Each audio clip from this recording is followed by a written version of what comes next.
Olá, meus amigos, tudo bem com vocês, meus amigos, minhas amigas? Estamos aqui nessa semana de 13, né? Dia 13, essa é praticamente a última semana. Estamos chegando perto do nosso recesso, né?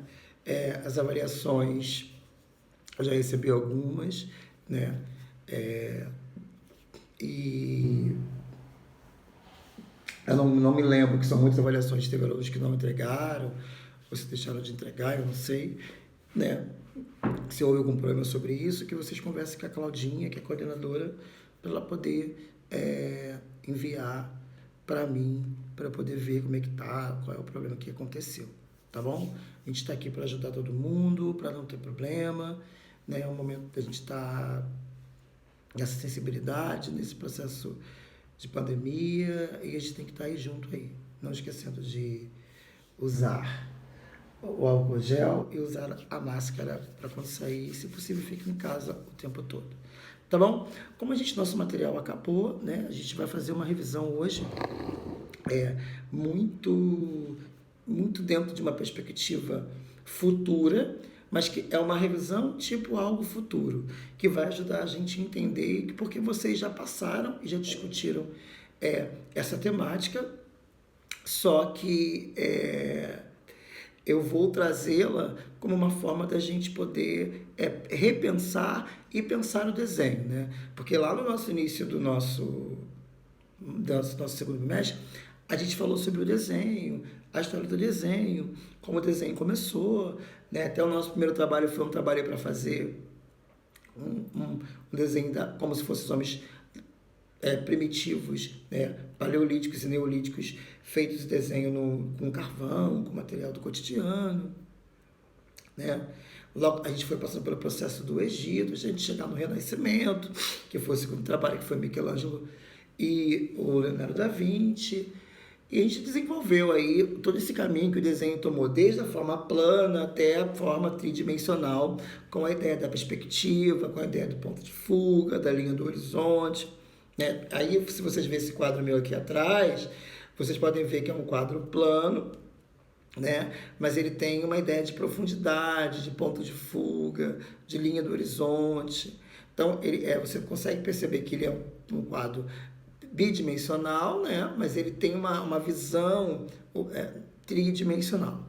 Então, é muito importante a gente entender que foram esses caminhos que a gente passou e que é muito importante para vocês nunca mais esquecerem como que a gente produz e como a gente consegue fazer a ideia de profundidade, né? A gente fechou com a ideia dos desenhos animados, como é que eles são vistos para a gente daquela forma, as histórias em quadrinhos, e como a gente pode utilizar essa ideia de perspectiva dentro de um conceito de construção de arte, né? Mas hoje eu vou falar de uma coisa que é muito importante a gente saber e falar, que é uma coisa, passar minha câmera mais para cá aqui, sobre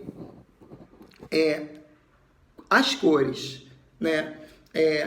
Eu sei que vocês já ouviram falar sobre cores, mas é muito importante a gente pensar as cores e as cores como forma de organização dessa ideia, por exemplo, que está aqui atrás. Eu propositalmente coloquei esse quadro aqui atrás para que vocês entendessem, sim, como que as cores têm uma responsabilidade muito grande na construção de uma ideia de um artista, de um arquiteto, de um decorador, de uma pessoa normal mesmo, né?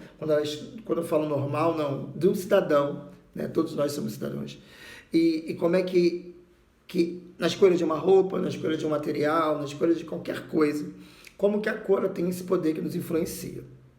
Então, existe uma variedade de cores, né, que possui diferentes definições, né? As cores têm diferentes definições. Os artistas usam as colorações para expressar os seus sentimentos e, consequentemente, interagir com aqueles que vão observar as suas obras. Então, ele vai projetar esse quadro ainda sem ideia de cor, mas depois ele vai trazer uma ideia de cor para esse quadro, né? Isso a cor, ela é uma consequência dessa construção do que o artista quer passar para aqueles que observam a sua obra. Então, nesse sentido, é muito importante a gente conhecer as cores, né? É muito importante suas definições para a gente entender um pouco uma obra de arte, como ela funciona dentro do seu contexto, e o que o artista quer despertar quando ele usa cores, né? Então vamos lá, a gente sabe o básico, né? Vamos pelo básico, vamos pelo inicial. As primárias, as primeiras, as primitivas, as cores primárias, né? São cores que não se formam a partir de mistura de outras cores, né? Elas são puras. Também são conhecidas como cores geratrizes. A gente também chama a cor primária de cores geratrizes, porque são cores que vão gerar, porque se misturam entre si para gerar cores secundárias, né? E elas não se decompõem, né? Que é o azul, o vermelho e o amarelo. Então, o azul, o vermelho e o amarelo são as cores primárias.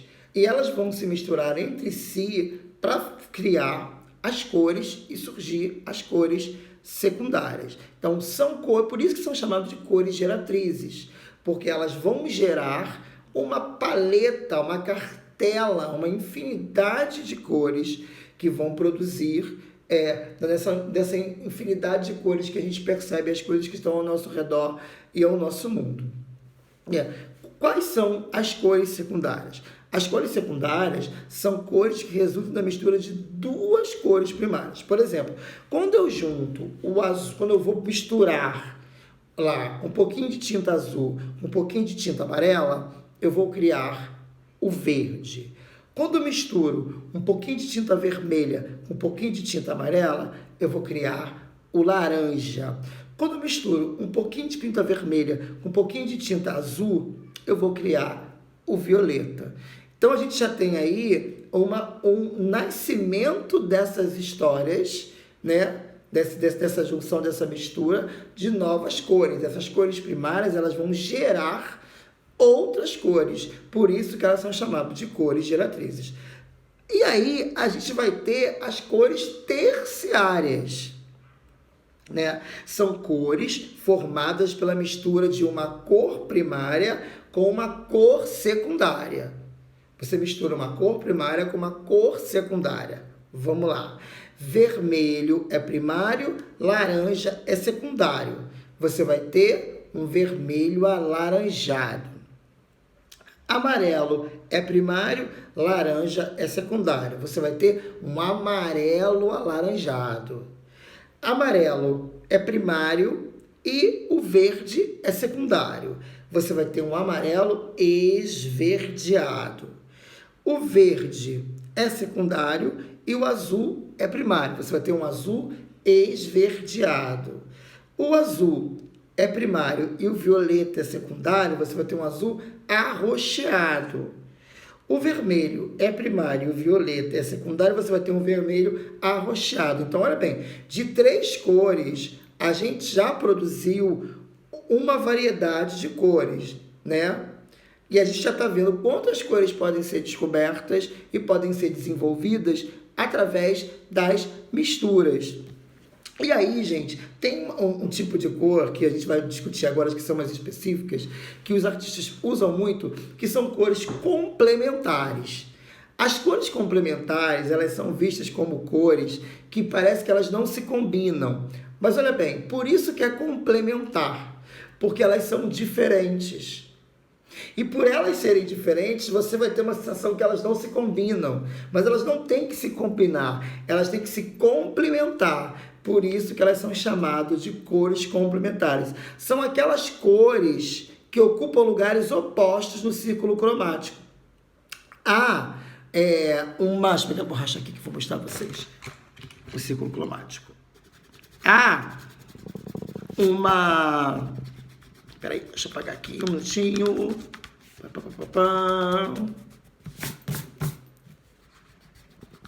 Foi. Vou mostrar para vocês. Isso aqui é o círculo cromático. Essas cores são as cores complementares, né? Você vai olhar o vermelho com o verde, você vai achar que ele não combina. né? Você vai achar que não. Mas elas são complementares umas às outras. Por quê? Porque as cores complementares são aqueles lugares opostos, né? Que são as cores que estão opostas umas da outra, né? São opostas no círculo cromático. Então, o vermelho e o verde, ele é complementar porque ele está oposto um ao outro. O amarelo e o violeta, ele é complementar porque são cores completamente diferentes, mas elas se complementam porque elas estão opostas, né? E o laranja e o azul são cores complementares porque elas estão opostas. Então, são extremamente diferentes, mas elas se combinam. Vamos dar um exemplo. No Natal, como é que é a imagem dos enfeites de Natal? É sempre o vermelho com o verde. Por quê? Porque tem a ver com essa complementação. A gente vai dizer que não combina, mas porque a gente trabalha muito com a ideia de combinação. E aí até a cor ensina pra gente que os diferentes podem se relacionar, podem se complementar. Eles podem ter ideias diferentes? Sim, mas eles podem se complementar, porque você não é igual ao outro, né? Se a gente começar a entender que nós somos diferentes, e a gente pode complementar o outro, não combinar. Porque a gente quer... O que é o combinar? A gente quer que o outro pense igual a gente. A gente quer que o outro faça igual a gente. Então, até as cores nos dão essa lição. Essa lição de complemento, né? Ninguém vai imaginar que o vermelho combine com o verde, mas não é para combinar, é para complementar. Ninguém vai achar que um laranja combina com um azul. Ninguém vai achar que um amarelo combina com o violeta. Mas na produção das cores complementares, isso numa pintura, num quadro, ou numa decoração, ou numa produção de moda, elas acabam tendo relação, porque no ciclo cromático elas estão complementares. Isso significa o quê? Que elas são opostas umas às outras. E há um contraste, porque entre elas não existe nada em comum. Olha que interessante. Não existe nada em comum, mas elas acabam se complementando dentro do conceito. Outros tipos de cores também que os artistas utilizam muito nas suas obras são as cores quentes e frias, né? São chamadas assim pela impressão que causa quando nós olhamos para elas. Então vamos lá, as cores quentes, elas podem dizer que elas lembram o sol, lembram o fogo. Quando o artista quer botar algo na sua pintura que tem uma característica muito ligado a essa sensação de que quer passar uma imagem mais fervida, mais quente, mais verão, ele vai usar essas cores que são quentes, tipo o laranja, o vermelho e o amarelo. No ciclo cromático, o laranja, o vermelho e o amarelo é considerado cores quentes, que tem esse papel primordial e grandioso. E as cores frias lembram, por exemplo, a água e o gelo, que é o violeta, o azul e o verde. Então, se você quer fazer um quadro que tenha mais... se a gente for olhar esse quadro que está aí atrás, o que predomina mais nele são as cores frias, né? Você pode perceber que ele não quis passar uma ideia de verão, de sol, de calor. É um tempo normal, né? Então ele usou muito mais cores frias e em alguns momentos ele tem umas cores quentes, né? A gente percebe lá no vermelhinho, né? De uma roupa de um personagem que está ali na estrada, um amarelinho para dar um reflexo, mas ele está trabalhando muito mais com o azul e com o verde para passar essa ideia um pouco de um tempo ameno, né? Um tempo normal. E aí também nessas cartelas de cores, a gente tem as cores que são neutras. Gente, tem especialistas que vão dizer que essas cores neutras não são cores, são pigmentos. Pigmentos, o que são pigmentos para a gente na arte? É cores que você vai misturar para dar, como é que eu posso dizer, variedades daquele vermelho, variedades daquele azul, né? A gente vai ter vários tons, pronto. Vários tons de azul. Então eu vou usar as cores neutras misturando com essas cores para gerar vários tons de azul. Então, quais são as cores neutras? O preto, o branco, que aí você vai ter ela como referência, né? O cinza e o bege. São cores que são vistas como neutras numa decoração, num espaço. São cores que são neutras. Eu quero usar uma cor que seja neutra para poder, por exemplo, vocês vão perceber uma coisa, por exemplo, os apartamentos. Quando a gente vai comprar ou alugar, a maioria das casas elas são pintadas de branco. Por quê? Porque o branco é uma cor neutra. Ela é neutra, ela não tem uma relação com cor dentro do contexto. E o preto também. Então você vai encontrar lugares que tudo é preto. O cinza também é uma cor neutra.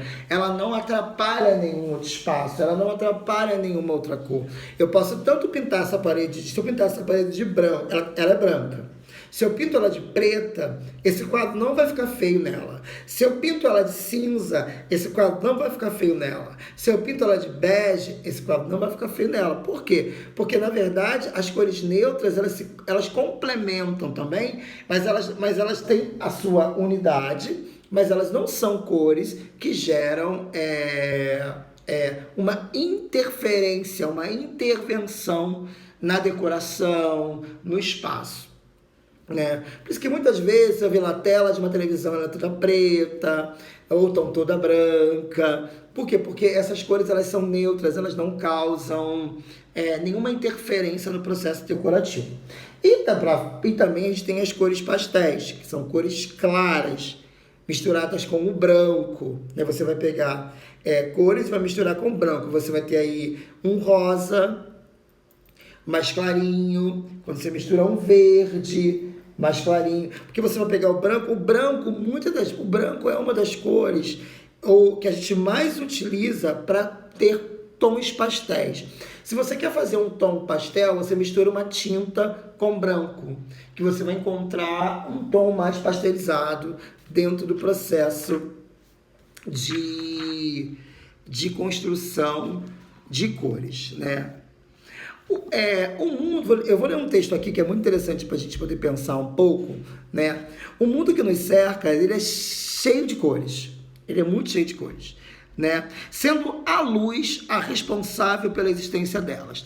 Então é muito importante, a gente só consegue perceber a cor que a gente está vendo, porque a gente tem os nossos olhos e a gente tem a luz. Tem um exercício que é muito interessante.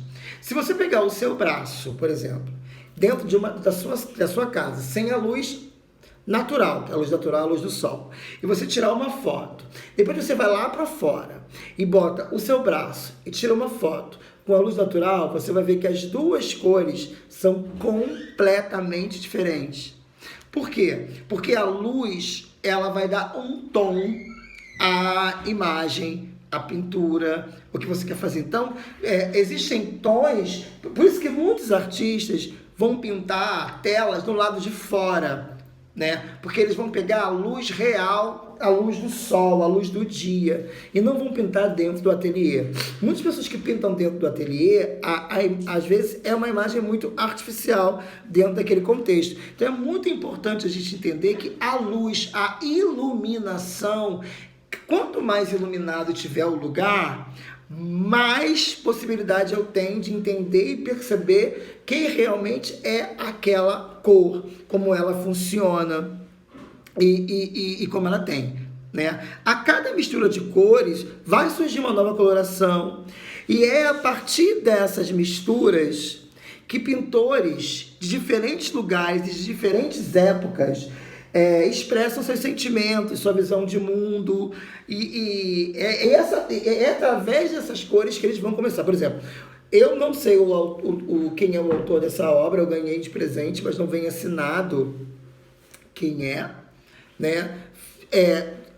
Disse que foi meu amigo disse que foi um pai de um aluno que deixou para mim, mas a gente também não sabe se foi ele que pintou, quem pintou, mas a obra não está assinada, né? A gente, parando para pensar, a gente tem que assinar uma obra, né? Talvez a pessoa que me entregou não entendeu, achou que o pai falou que foi ele, eu não sei. Mas a obra está aqui, ela não tem uma assinatura. Se vocês olharem, ela não tem uma assinatura. Né? Então a gente não sabe. Mas ela nos fala através das suas formas, da sua perspectiva, da sua tridimensionalidade, das suas cores, dos seus pontos de fuga. Tá muito claro que a gente vê tudo isso nessa tela, né? Tá muito, muito nítido que a gente olha para essa tela e a gente vê tudo isso aqui. Tudo isso como ferramenta do que o artista quer mostrar para a gente com essa imagem.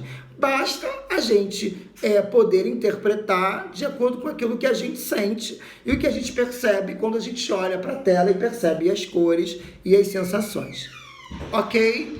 Então, assim, eu quero dizer a vocês que a gente fez essa revisão. A gente está fechando essa nossa aula de pós-prova. E o que é a atividade? Vocês vão pesquisar o círculo cromático, tem na internet, bota lá, o círculo cromático das cores. E aí vocês vão imprimir ou vão copiar e vocês vão fazer esse círculo cromático no caderno de vocês, no caderno de arte que está em casa, né? Bota a data e bota lá o círculo cromático de cores. E a gente vai, daqui a pouco na live, fazer a discussão sobre esse círculo cromático, como é que houve essa discussão maior de cores, para a gente entender como isso se desenvolveu e como isso se desenvolve diante dos tempos. Espero que vocês tenham gostado, né? Eu acho que é bem interessante. Esse estudo de cores ele é muito mais profundo, mas esse estudo básico de cor ajuda você a decidir o que você quer pintar, qual que você quer pintar a sua casa. Esse estudinho básico que a gente teve aqui é um estudo para quem, por exemplo, quem futuramente quer ser arquiteto, engenheiro, trabalhar com decoração. Esse estudo bobo de cor já dá pra gente, bobo não, bobo modo de falar porque ele é muito simples, já dá pra gente o entendimento de onde a gente quer chegar, tá bom? Nos vemos daqui a pouco.